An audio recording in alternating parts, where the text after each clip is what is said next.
উচ্চশিক্ষার ভিত্তিটা আসলে প্রাথমিক এবং মাধ্যমিক শিক্ষা। আমার শিক্ষা ব্যবস্থা নিয়ে যে চিন্তা ভাবনা, তাতে আমি যা দেখি যে আসলে আমাদের প্রাথমিক এবং মাধ্যমিক শিক্ষায় আমরা ফেল করেছি কারণ আমরা মূলত দেখতে পাচ্ছি যে স্কুল কলেজে মুখস্থ বিদ্যার উপরে অনেক বেশি জোর দেওয়া হয়েছে এবং যেই ধরনের কারিকুলাম করা হয়েছে তাতে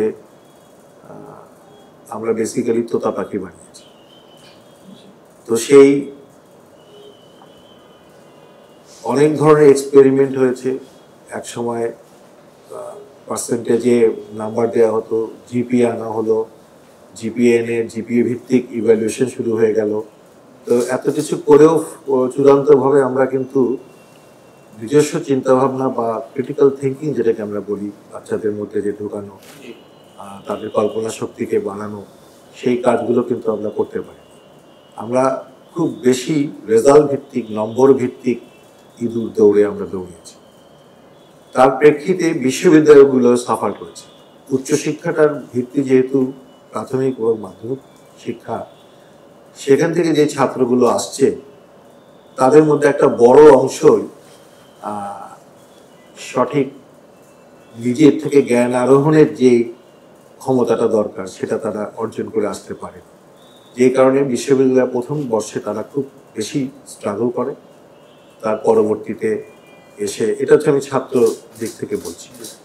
আর শিক্ষার প্রসারের দিক থেকে হ্যাঁ, প্রাথমিক এবং শিক্ষা আমরা সেই স্বাধীনতার পরপর থেকে অনেক প্রসার ঘটেছে। প্রচুর প্রাথমিক এবং মাধ্যমিক স্কুল কলেজ হয়েছে চারিদিকে, সুযোগ সুবিধা সেটা ডেফিনেটলি বেড়েছে।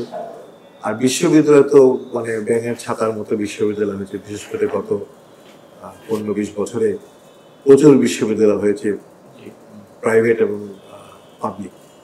এবং এই যে কোয়ান্টিটি বাড়ানোর যে একটা প্রবণতা, তার পিছনে শিক্ষার প্রসারের কতটুকু চিন্তা ভাবনা ছিল সেটা নিয়ে আমার সন্দেহ আছে। কারণ কোয়ালিটির দিক থেকে দেখতে গেলে এগুলোকে অনেক হাই স্কুলের পর্যায়ে পড়ে না, অনেক বিশ্ববিদ্যালয় আছে যেগুলোকে তৈরি করা হয়েছে। তো মোটামুটি যা হয়েছে সেগুলো তো এখন ফিরিয়ে আনা যাবে কিনা জানি না। এখন নতুন কোনো বিশ্ববিদ্যালয়ের ব্যাপার আমি মনে করি আমাদের দ্বিতীয়বার চিন্তা করতে হবে এবং খুব ফোকাস করে আমাদের গুণগত মান, শিক্ষার গুণগত মান বৃদ্ধি করতেই হবে। কারণ গুণগত মানে আমরা পিছিয়ে গেছি। আমরা দেখতে পাচ্ছি যে আমাদের গ্র্যাজুয়েটরা আমাদের দেশেই চাকরি পাচ্ছে না। আমাদের বিশ্ববিদ্যালয়ের যারা স্নাতক তারা এই দেশে চাকরি পাচ্ছে না, এবং যারা চাকরি দাতা তারা বলছে আমরা চাকরির যোগ্য কোনো গ্র্যাজুয়েট পাচ্ছি না। তার মানে বিশ্ববিদ্যালয়ের শিক্ষা আমাদের মার্কেটকে, আমাদের যে বাজার আছে চাকরির বাজার, তাকে সঠিকভাবে সার্ভ করতে পারছে।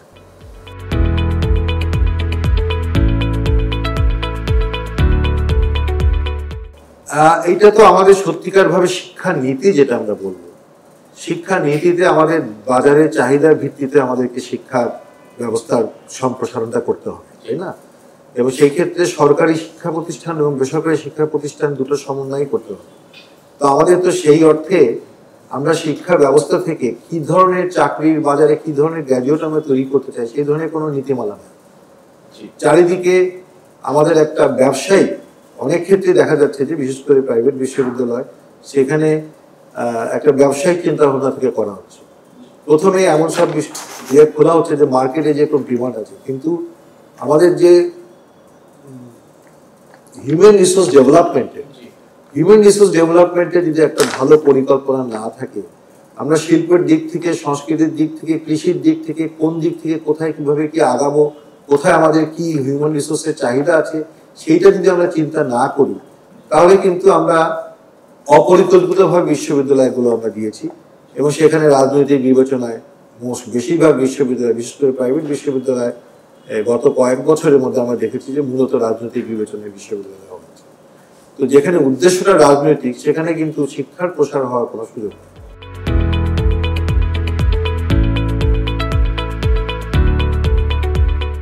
মানে এই ব্যাপারে কোনো দ্বিমত নাই আমার, যে কোয়ালিটির টিচারের অভাব স্কুল কলেজ থেকে শুরু করে বিশ্ববিদ্যালয়গুলোতে আছে। খুব ভালো যেগুলো বিশ্ববিদ্যালয় আছে সেখানে তো ভালো বেশ কিছু কোয়ালিটি আছে, কিন্তু একটা বড় সংখ্যক বিশ্ববিদ্যালয়ে কোয়ালিটি শিক্ষক নাই, এবং স্কুল কলেজে তো একটা বিরাট অভাব আছে। এখন এটার মূল কারণে দেখতে হবে কেন আমাদের কোয়ালিটি শিক্ষক নাই। শিক্ষকতা পেশাটা কি খুব আকর্ষণীয়? বর্তমানে স্কুল বলি কলেজ বলি সেখানে সেই পেশাটা কি আকর্ষণীয় কিনা? ভালো ছাত্ররা শিক্ষকতা করবে, খেয়ে পড়ে তো বাঁচতে হবে তাকে।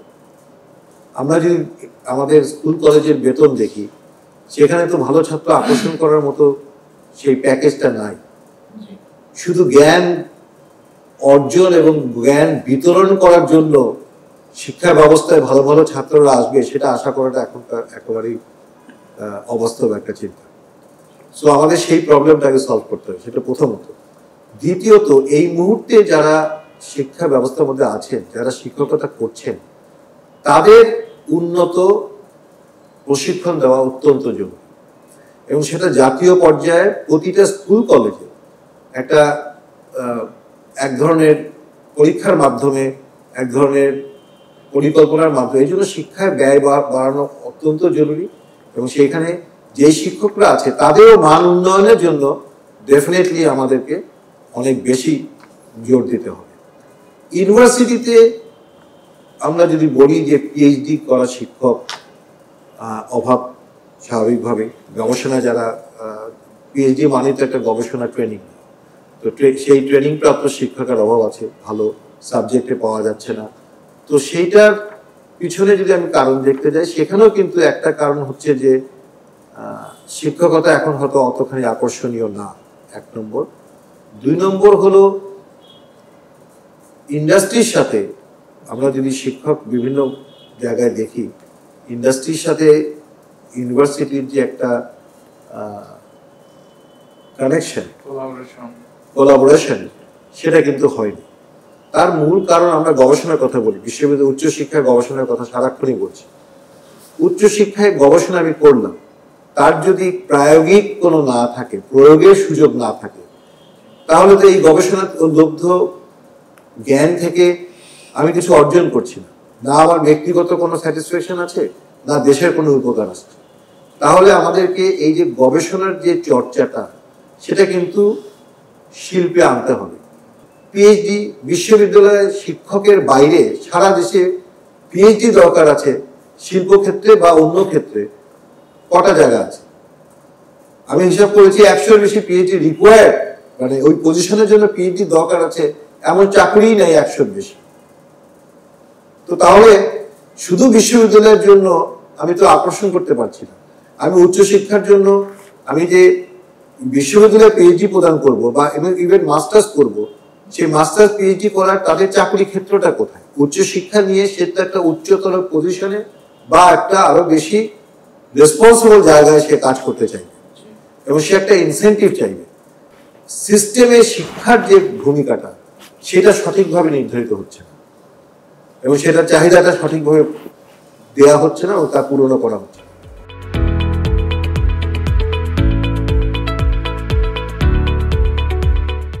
প্রাইভেট বিশ্ববিদ্যালয় আদৌ হবে এবং প্রাইভেট বিশ্ববিদ্যালয় থেকে শিক্ষা প্রদান করা যাবে, এই ধারণাটাই একসময় একেবারে মানে অচিন্তনীয় ছিল। তো সেই থেকে যখন আসলো, তার মানে প্রাইভেট বিশ্ববিদ্যালয়ের পারফরমেন্স, তারা যে আদৌ সুন্দর ভালো শিক্ষা দিতে পারে সেটার একটা দেখার বিষয় ছিল, যেই কারণে দীর্ঘদিন ধরে এই পারফরমেন্সটা জাজ করা হয়েছে।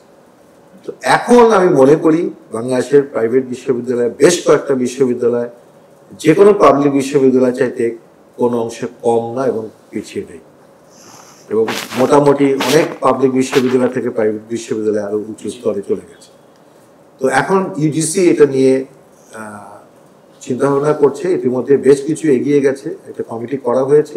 সেখানে প্রতিটা প্রাইভেট বিশ্ববিদ্যালয়ের ক্ষমতা, তাদের ইতিমধ্যে প্রকাশিত গবেষণা কাজ এবং তাদের যে শিক্ষক আছে, তাদের যে ফ্যাসিলিটিস আছে, এগুলো দেখে প্রাইভেট বিশ্ববিদ্যালয়ে পিএইচডি দেওয়ার সুযোগ করার কথা ভাবা হচ্ছে, এবং আমি মনে করি এটা খুব শিগগিরই হয়ে যাবে, এবং আমি মনে করি এটা দেওয়া উচিত।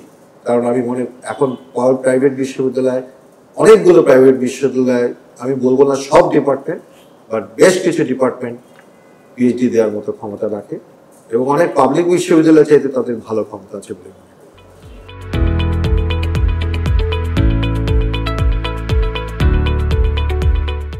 আমাদের কোয়ালিটি নিয়ে ডেফিনেটলি বাজারে যারা চাকরির দাতা তাদের অভিযোগ আছে সব বিশ্ববিদ্যালয়ের সব গ্র্যাজুয়েটদের নিয়ে। অফকোর্স এক্সেপশনস আছে, ভালো গ্র্যাজুয়েট বের হচ্ছে, একেবারে যে বের হচ্ছে আমি বলবো না, অনেক ভালো ভালো গ্র্যাজুয়েট বের হচ্ছে এবং তারা ভালো কাজও পাচ্ছে। এখন আমাদের যে ট্রান্সফরমেশনটা দরকার, ইউনিভার্সিটি এডুকেশনের যে ট্রান্সফরমেশনটা দরকার, সেটা হচ্ছে খুব মানে স্লোলি হচ্ছে। আমি বলবো এই ট্রান্সফরমেশনটা খুব দ্রুত হওয়া দরকার। বাজারের চাহিদা পরিবর্তন হয়েছে এবং সেটা এগিয়ে যাচ্ছে খুব দ্রুততার সাথে। বিশ্ববিদ্যালয়গুলো পিছিয়ে আছে এটাকে ধরার জন্য। এটার জন্য আমি বলছি যে ইন্ডাস্ট্রির সাথে ইউনিভার্সিটির একটা কোলাবোরেশন খুব স্ট্রংলি দরকার, 1 নম্বর। 2 নম্বর, এই যে চেঞ্জের যে মানে দ্রুত চেঞ্জ করার যে প্রক্রিয়াটা, আমি একটা হঠাৎ করে একটা নতুন কারিকুলাম আমি তৈরি করতে যাব, এই প্রক্রিয়াটা খুব দীর্ঘ। এই দীর্ঘ প্রক্রিয়া থেকে আমাদের বেরিয়ে আসতে হবে, কারণ প্রতিটা বিশ্ববিদ্যালয় একটা নতুন কোর্স যদি অ্যাপ্রুভ করতে হয়, বিশেষ করে প্রাইভেট বিশ্ববিদ্যালয়, আমাদেরকে ইউজিসির কাছে যেতে হয়। তাতে আপত্তি নাই, যদি এটা কোয়ালিটি দেখতে চায়, প্রয়োজনীয়তা দেখতে চায়, আপত্তি নাই। কিন্তু সীমিত লোকবলের জন্য দেখা যাচ্ছে যে একটা কোর্সে যখন আমি যাচ্ছি 1 বছর পরে তার অ্যাপ্রুভাল আছে, 6 মাস পরে তার অ্যাপ্রুভাল আসছে। By that time fast moving course, সেটা যা আমি অ্যাপ্রুভাল নিয়েছি সেগুলো অনেক কিছু বাদ হয়ে গেছে, নতুন জিনিস চলে আসছে, নতুন জিনিস চলে আসছে। সো এই যে অ্যাডাপ্টিবিলিটি এবং চেঞ্জেস যেগুলো আমরা আনতে চাই, সেগুলো আনার প্রক্রিয়াটাকে সহজ করতে হবে। এটা হচ্ছে একটি ব্যাপার। দ্বিতীয়ত ব্যাপার, পড়াশোনার ধরনটাকে বদলাতে হবে। আমরা অনেক আগের যে আমাদের লেখাপড়াটা ছিল, এটা মূলত নলেজ বেস ছিল। আমরা আগে নলেজটাকে দিয়ে দিতাম, স্কিলটা তারা ইন্ডাস্ট্রিতে গিয়ে ডেভেলপ করতো, সেটা অ্যাপ্রেন্টিস হিসাবে করতো। ইনিশিয়ালি 1 বছরের ট্রেনিং দিত ইন্ডাস্ট্রিগুলো, তখন ইন্ডাস্ট্রির গতিটাও স্লো ছিল।